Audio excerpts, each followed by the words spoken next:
Hello and welcome back. I hope you're all having a great weekend, and I'm here with fantastic news as we've learned courtesy of people.com that Prince Harry is announcing a special event. So the article says the Duke of Sussex is taking center stage at a virtual book event for his groundbreaking memoir, Spare.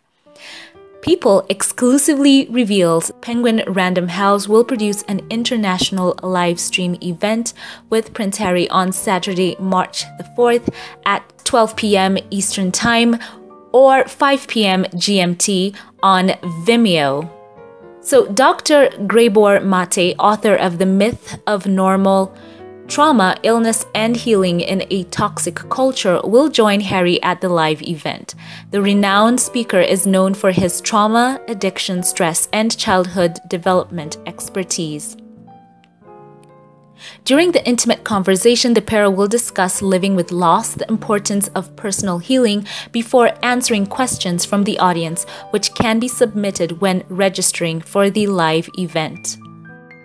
So there is more expounded on this on princeharrymemoir.com, where they say that this is a live virtual event only, and they stress that no recording will be shared with attendees, and recording or sharing of the event is strictly prohibited.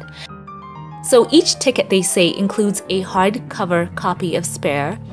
All participants will have the option to also purchase The Myth of Normal Trauma, Illness and Healing in a Toxic Culture as well. The event will feature an introduction by Barnes & Noble's Waterstone CEO James Daunt, and following the conversation, the audience Q&A with Prince Harry and Dr. Mate when you purchase your ticket via Eventbrite by March the 1st. So those are the people who will have the opportunity to submit a question and see if it might be answered. So looking on the website, the event plus the Spare shipping for the US starts from $33. Of course, there is a bit of a shipping fee.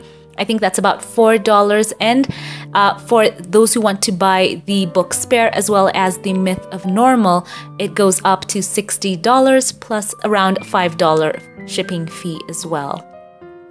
So this is great news for the Duke of Sussex. Once again, we get to hear him open up in that live event. So it's going to be quite interesting that that is something happening in real time, no editing. And we already know that the book had a lot of revelation. So it's going to be interesting to have him unpacking with Dr. Mate as they have that chat, and those who get the chance to submit their questions, possibly having that opportunity to have their own issues addressed. So I think that's going to be amazing as well. So let me know your thoughts about that in the comment section below. As we all know, the Duke of Sussex has seen huge successes with his book. It became an instant hit when it was released on January the 10th of this year. And at 416 pages, the book held the #1 spot on the New York Times bestseller list for 6 consecutive weeks. Spare also has become the fastest-selling non-fiction book since the record began in 1998 and has sold over 1.43 million copies in both physical and digital formats for the English language edition alone. So that's a huge milestone for the Duke of Sussex and his ghostwriter, the American novelist J.R. Moehringer, who has already, by the way, won a Pulitzer Prize in 2000 for his newspaper feature writing. So he can add that feather to his cap. Huge successes. And we also know that as the Duke of Sussex announced his memoir back in July 2021, he said that he was planning to donate some of the proceeds of the book's sales to charity, and he confirmed that £1.5 million would be going to Sentabale, the charity that he founded with Princess of Lesotho to help youth dealing with HIV and AIDS and poverty. And he later on announced that he would as well give £300,000 to Well Child, the charity that is focused on children and supports children and their families who are dealing with serious health needs. And Prince Harry has been a faithful patron of the charity for 15 years. So as I said before, those who want to watch the event, it will be held on March the 4th. This virtual talk can be purchased via the official website for Prince Harry's memoir at princeharrymemoir.com, and each ticket will come with a hardcover copy of Spare, with the option to also purchase the book The Myth of Normal. So let me know your thoughts on that in the comment section below. That's the first story out of the way.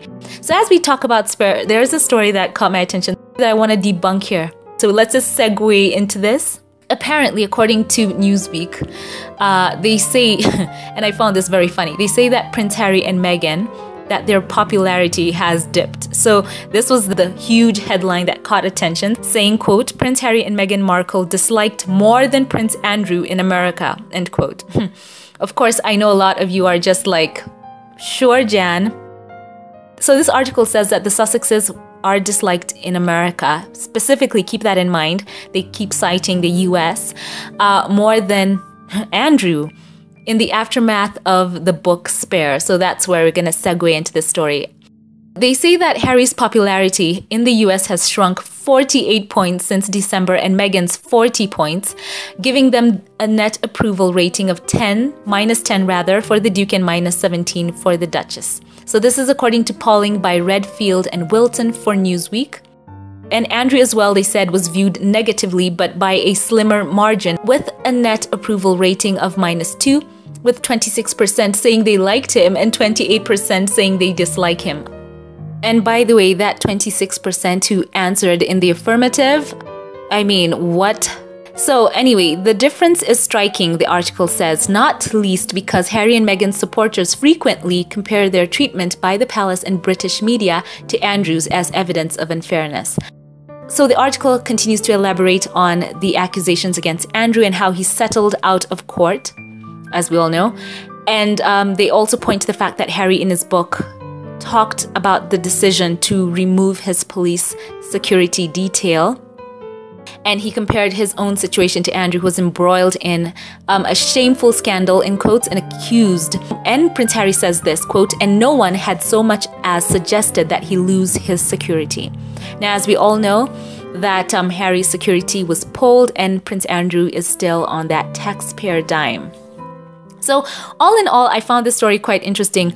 The fact that they were saying that Prince Harry viewed more unfavorably than Andrew, saying that of the Duke and Duchess of Sussex caught a lot of our attention. First and foremost, people keep asking Newsweek, who are y'all polling? Because you are not polling a lot of the people who are baffled by the results that they put forth. People say no one polled them. I'm sure that they would have had strong feelings the other way. So it's interesting to me.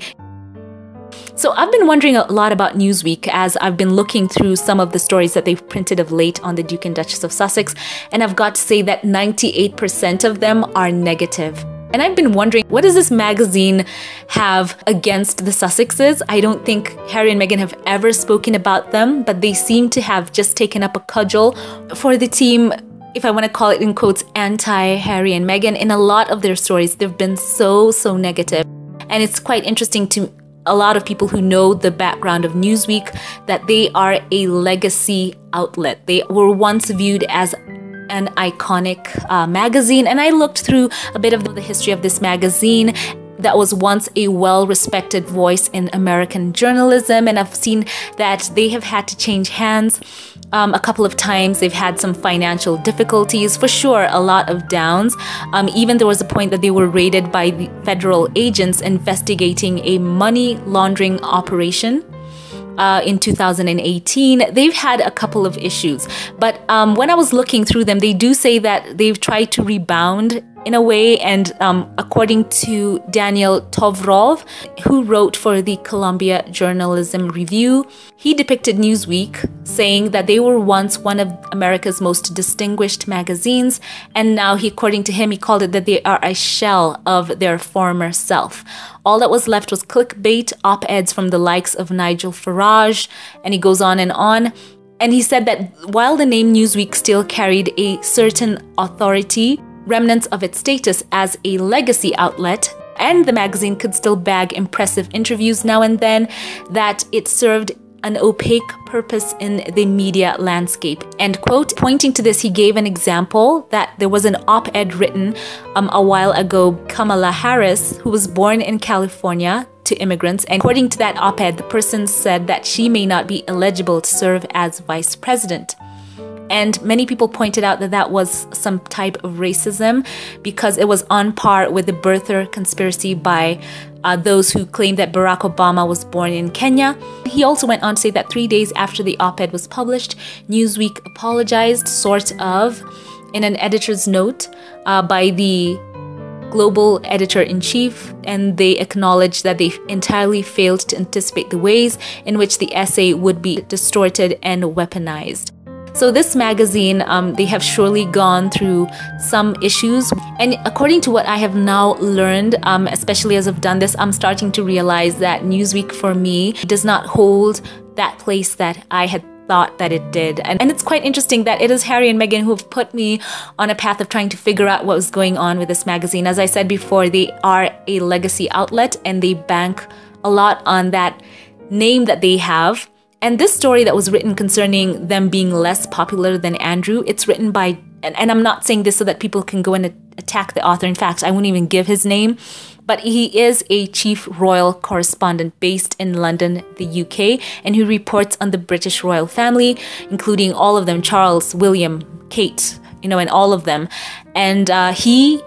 And he has also previously worked at The Sun, INS News, and the Harrow Times, and appearing as a royal expert on CNN, MSNBC, Fox, ITV, and others. So make of that what you will.